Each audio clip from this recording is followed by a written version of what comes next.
Update है, CBSE जो board का एग्जाम था आपका वो कैंसिल होने के रिगार्डिंग ये इंपॉर्टेंट अपडेट आई हुई है, बहुत ही न्यू है, आज ही आई हुई है। तो ये इंपॉर्टेंट अपडेट जो है उसके बारे में आज हम देखने वाले हैं कि क्या इंपॉर्टेंट अपडेट आई है। सीबीएसई बोर्ड के जो एग्जाम्स होने वाले थे उनके उसमें क्या इंपॉर्टेंट नई चीज़ ऐसी हो सकती है जो कि एग्जाम कंडक्ट कराने में कंफर्ट हो सकता है। तो सीबीएसई ने एक इम्पॉर्टेंट एक जो ओपिनियन है, अपना प्रपोजल है, वो मिनिस्ट्री के सामने अपना एक रखा हुआ है, जो कि 2 फॉर्मेट्स में वो चाहते हैं कि 2 फॉर्मेट्स में एग्जाम कंडक्ट हो सकता है।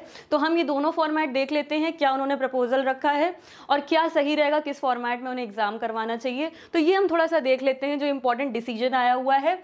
जैसे कि आपको पता है बच्चों कि आपके जो सीबीएसई बोर्ड में जो एग्जाम्स होते थे, जो सीबीएसई बोर्ड का एग्जाम होता था उसमें आपके जो सब्जेक्ट्स होते थे 174 सब्जेक्ट्स आपके लमसम सीबीएसई करवाता था एग्जाम 174 सब्जेक्ट्स पे। तो 20 उसमें से मेजर होते हैं।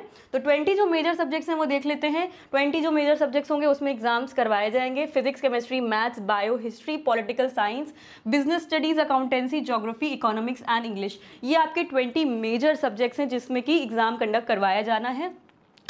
और जो प्रपोजल रखा गया है, वो जो 2 फॉर्मेट्स में प्रपोजल रखा गया उसको हम थोड़ा सा समझ लेते हैं। जो पहला ऑप्शन रखा गया है उसमें ये कहा गया है कि जो आपका मेजर सब्जेक्ट्स हैं, जो कि आपके मेजर सब्जेक्ट्स हैं वो आपके डेजिग्नेटेड जो आपके एग्जाम सेंटर्स हैं वहीं पे कंडक्ट करवाए जाएं।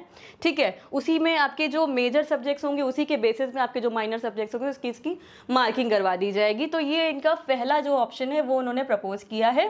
सेकेंड जो इन्होंने फॉर्मेट प्रपोज किया है जिसमें कि उनको 45 डेज का समय चाहिए, उसमें जो उनका खुद का स्कूल है, जो स्कूल्स का अपना जो भी फैसिलिटीज़ है उसी में रहते हुए ये एग्ज़ाम कंडक्ट होगा। सेल्फ सेंटर्स लिखा हुआ है साफ साफ, रीड सेल्फ सेंटर्स, उसमें उसी में एग्जाम्स कंडक्ट करवाए जाएंगे मेजर सब्जेक्ट्स के। तो मेजर सब्जेक्ट्स के ही एग्जाम होने हैं ये तो फॉर श्योर है। और कोशिश की जा रही है कि जो सेकंड फॉर्मेट है उसको फॉलो किया जाए, क्योंकि वो उतने ही स्कूल्स को ज़्यादा अच्छे से सेफ समझ रहे हैं और उसी में एग्ज़ाम करवाया जाएगा तो सही रहेगा बच्चों के लिए। और बाकी देख लेते हैं सेकेंड जो फॉर्मेट है उसमें क्या क्या और चीज़ें इन्वॉल्व हैं। उसमें आपका जो पेपर होगा वो 3 घंटे का जो होता था वो 1.5 आवर्स का एग्जाम होगा। 1.5 आवर का एग्जाम होगा बच्चों, जो आपका सेकेंड फॉर्मेट है उसके बेसिस में अगर देखें। और बाकी जो क्वेश्चन पेपर अगर हम देखें तो ऑब्जेक्टिव और शॉर्ट क्वेश्चंस होंगे, उसमें short answer questions and objective. उसमें आपकी जो 1 एक आपका लैंग्वेज का होने वाला है एंड उसमें 3 आपके इलेक्टिव होंगे जो कि मेजर सब्जेक्ट्स में होंगे और 1 आपका लैंग्वेज बेस्ड रहेगा। मार्क्स जो आपके 5th और 6th सब्जेक्ट के रहेंगे वो आपके इलेक्टिव सब्जेक्ट्स के आधार पे उसमें एनालाइज करके उसमें मार्क्स दिए जाएंगे। तो ये आपका सेकंड फॉर्मेट कहता है। सेकंड फॉर्मेट थोड़ा सा बेटर भी है और समझ में भी आता है हमें। बाकी अगर कोई भी बच्चा एग्ज़ाम नहीं दे पाता है तो उसको एक और अपॉर्चुनिटी भी दी जाएगी अगर उसका एग्ज़ाम ये मिस हो जाता है। तो ये भी बहुत अच्छी बात है, बच्चों के लिए थोड़ा सा रिलैक्स वाली बात है। तो अगर हम दोनों में थोड़ा सा देखें तो आपका जो सेकंड फॉर्मेट है वो जो सजेस्ट कर रहा है उसके हिसाब से अगर आपके 2 फेजेस में एग्जाम होंगे, पहली बात तो जो आपका सेकंड फॉर्मेट में 2 फेजेस में एग्जाम होंगे, तो पहला जो फेज आपका कंडक्ट करवाया जाएगा वो आपकी कुछ सिटीज़ में हो जाएगा। अब जो भी सिटीज़ जो कॉम्प्लिकेटेड जहाँ पे नहीं एग्जाम कंडक्ट करवाया जा पा रहा है ड्यू टू ज़्यादा जो कोरोना की सिचुएशंस हैं, तो उसका जो सेकेंड फेज होगा वो आपके 2 वीक्स लेटर कंडक्ट करवाया जाएगा। तो वहाँ पर भी एग्जाम दूसरे फेज में कंडक्ट हो जाएगा। तो इस तरीके से जितने भी स्टेट्स हैं, जितने भी स्टूडेंट्स हैं, स्कूल्स हैं, ये सारी स्कूल्स की रिस्पॉन्सिबिलिटीज़ रहेगी और उनको ये एग्ज़ाम्स कंडक्ट करवाना है। तो सेकंड फॉर्मेट ये कहता है। तो सजेशंस यही कहते हैं कि हमें सेकेंड फॉर्मेट के आधार पे ये एग्ज़ाम्स हो सकता है। तो इसका पूरी जो इम्पॉर्टेंट एक जो फाइनल डिसीजन आएगा वो 1 जून के आसपास आ जाना चाहिए बच्चों।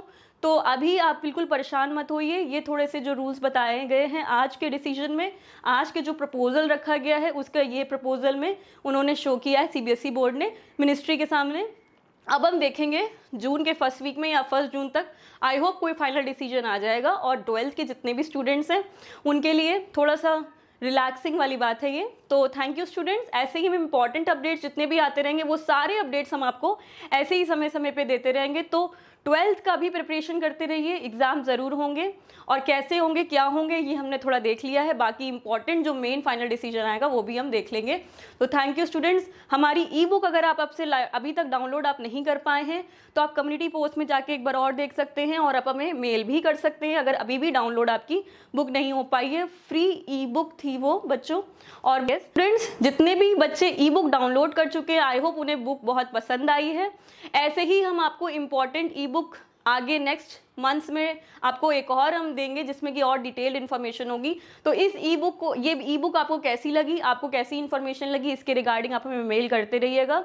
तो ऑल द बेस्ट स्टूडेंट्स, और हमें ऐसे ही बेस्ट विशेस देते रहिए, आप जैसे हमें देते रहते हैं। तो अपना ध्यान भी रखिए। Thank you students, thank you very much.